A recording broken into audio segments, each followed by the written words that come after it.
it inspired me that black men and a few black women were able to start and maintain and sustain a league, a professional baseball league. That it just showed me if you try, you can do it. You can accomplish. You can achieve. It kind of reminded me of a black filmmaker named Oscar Micheaux, who, when Hollywood started, he wanted to make movies. He was not allowed to make movies, but he made his own movies. He was not quite as successful as the owners who started and maintained the Negro Leagues, but he was successful. And it inspired me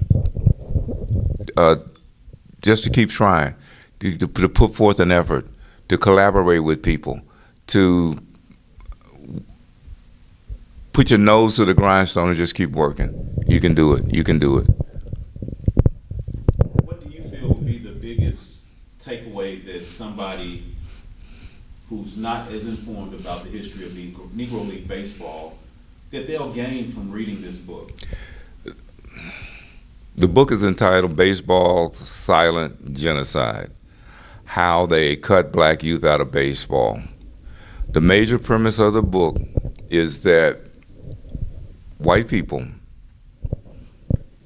wanted to maintain at least one of the three major sports: baseball, basketball, and football. We wanted to maintain one of those for themselves.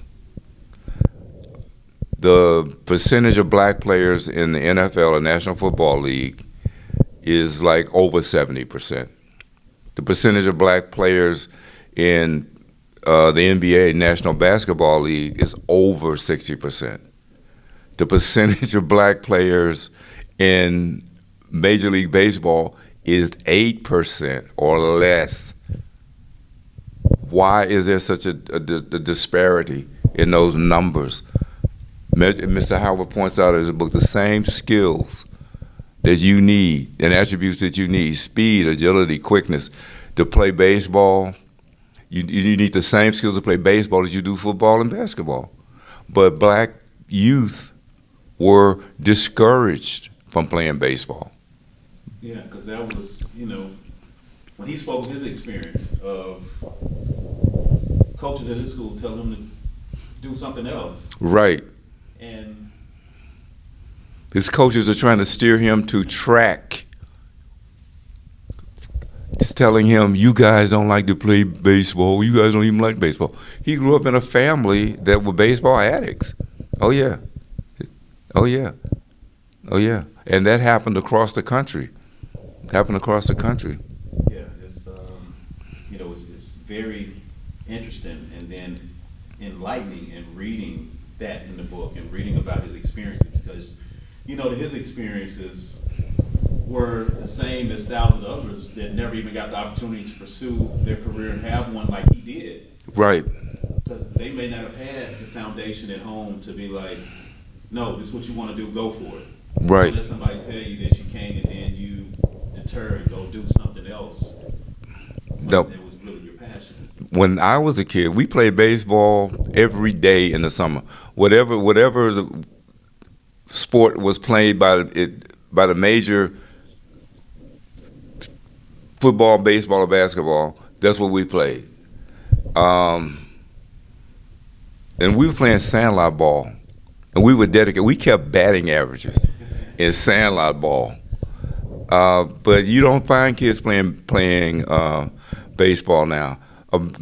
Maybe like 15, 20 years ago, I was in Los Angeles, went to a picnic, and we played a softball, and it was the old guys versus the young guys.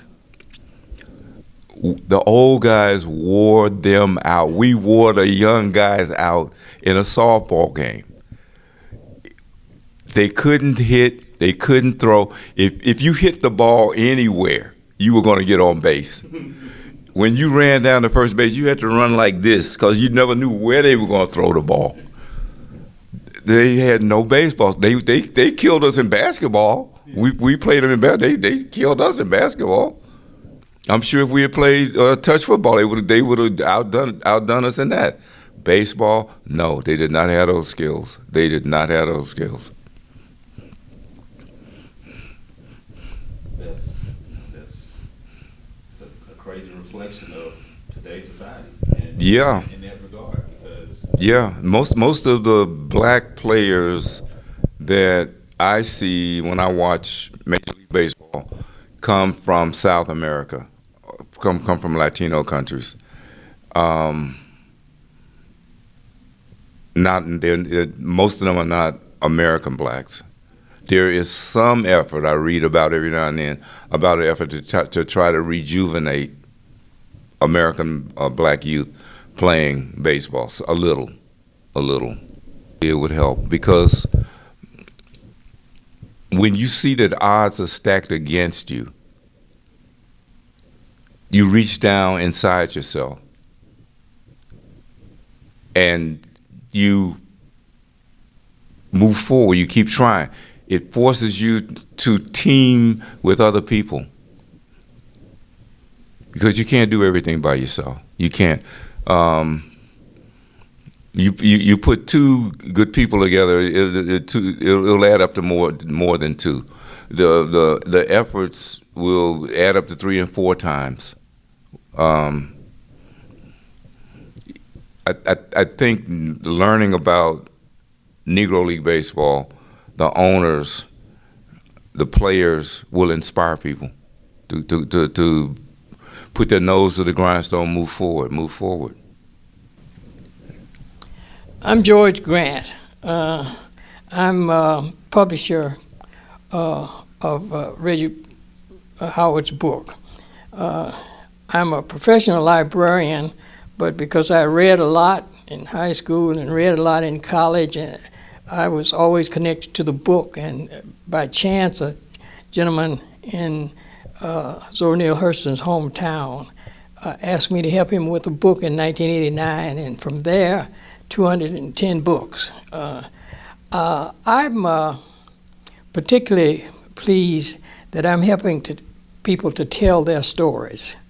I don't have a specialty in terms of books. I just help people who have written something. And I do as much as I can to embellish it because I think that my expertise as a librarian, I know what people read. I know what helps them to be successful with their reading. And I also know what helps people who want to write, will help them do it. So when Reggie brought me the manuscript, I said, we got to have photographs.